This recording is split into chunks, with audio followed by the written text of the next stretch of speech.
You know, all last year, I was touring with arguably one of the greatest, if not the greatest, living comedian, Chris Rock. Me and him toured all year last year. And right before that tour started, Chris was involved in what we blacks might even consider a goddamn 9/11. Chris got slapped in the face at the Oscars by Will Smith, which was one of the craziest things I'd ever seen. In fact, if you watch it live on television like I did, when it happened, I thought it was fake. I did, and I wasn't sure, so you know what I did? I waited, because unlike you, I know Chris. I waited like 30, 40 minutes, as long as it would take him to get to another party. And I called him on FaceTime, and he picked up. As soon as he picked up, he said, "You was the only nigga I had to answer the phone for." Apparently, Obama and Oprah, everybody had called this nigga to see if everything was all right.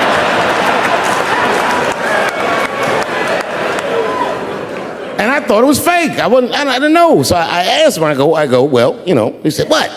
I said, "Well, did it hurt?" And he said, "Yes, nigga, it hurt." And then I knew that it was real. And then, and only then, was I offended. And I wasn't just offended that he got slapped. That was only half of it. The real offensive part was that after he slapped him, this nigga Will just sat down and enjoyed the rest of his evening. It was crazy. It was just...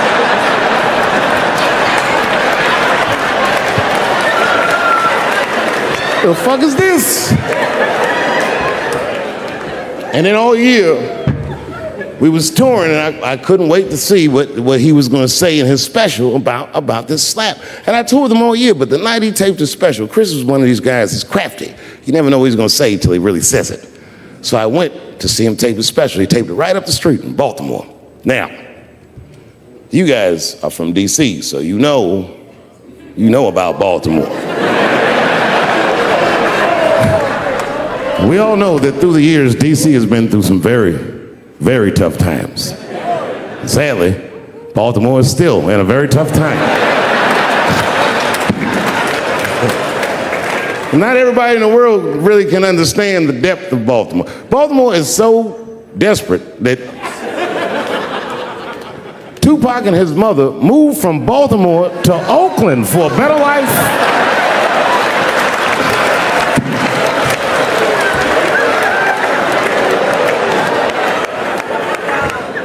And Chris Rock went so hard in the paint, and I can't believe he did this, he shocked a Baltimore crowd. I didn't even know that was possible. I started doing comedy around here. Shocked them.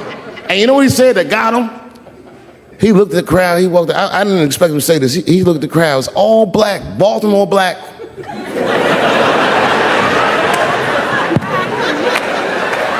Even if you rich and black in Baltimore, you know them niggas is traumatized about something.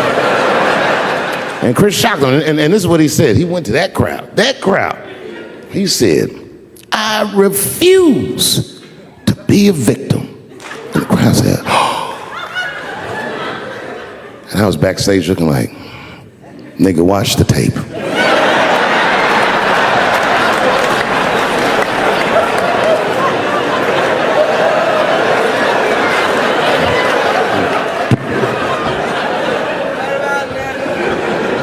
Do you know this strip club in DC called Camelot? Is that still open?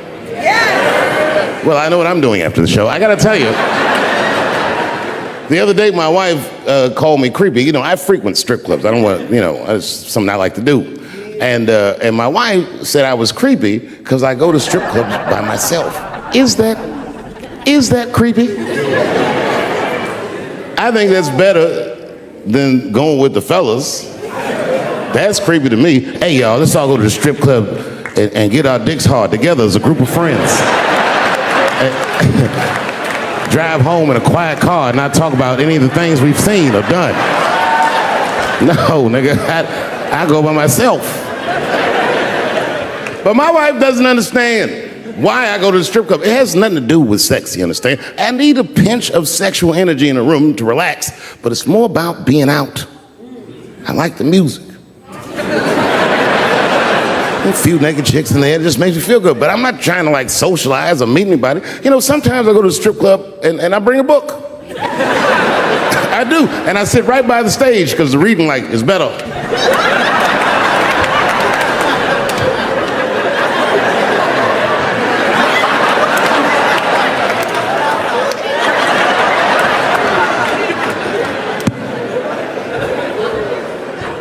One time I went to a strip club, and this is weird. I don't know why. The stripper, for some reason, told me her real name. I don't know, so I left. She didn't understand. She was like, "Where are you going?" I was like, "Good night, Deborah."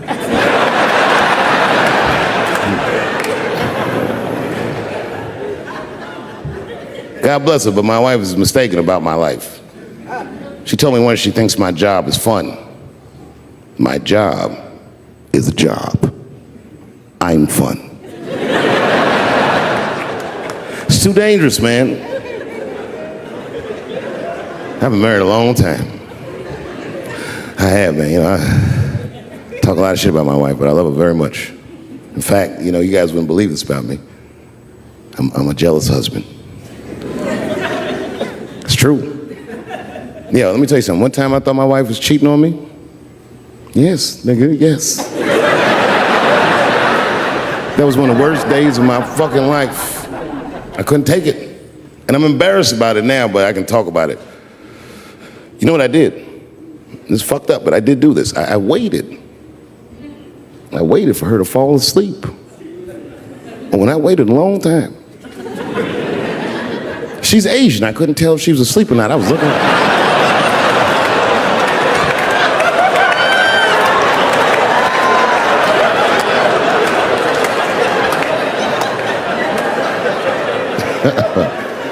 And when I was sure she was asleep, you know what I did?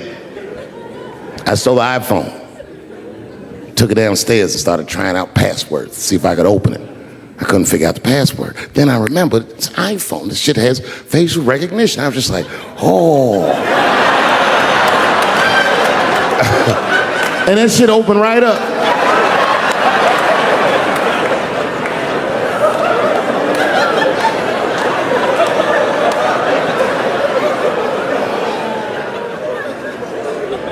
And I saw a text message in there from a fellow named Earl. I don't know anybody named Earl. I woke her up out of her sleep. I said, "Wake the fuck up. Who the fuck is Earl?" And she said, "David, what are you talking about? Oh, don't you play dumb with me, bitch. I done opened your phone. Who is Earl?" And she said, "Oh my God, David. That's gay Earl from the hair salon." I said, "Word, what am I, a dummy? How am I supposed to know this nigga is gay?" And she was calm. She said, "Read his text and look at his pictures." I started reading the text. This fella sure does spell girl with a U a lot. And I switched over and looked at his pictures, and I couldn't believe it. This fella looked gay and still pictures. His mouth was open in every shot.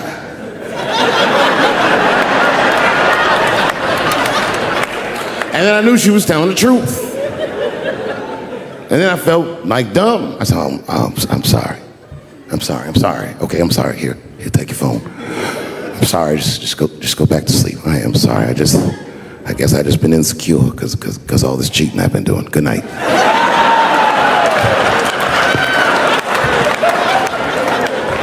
And she didn't let me leave. She said, "Well, since you want to wake a bitch up," and then she pulled my phone from under her pillow. I said, "What the fuck?"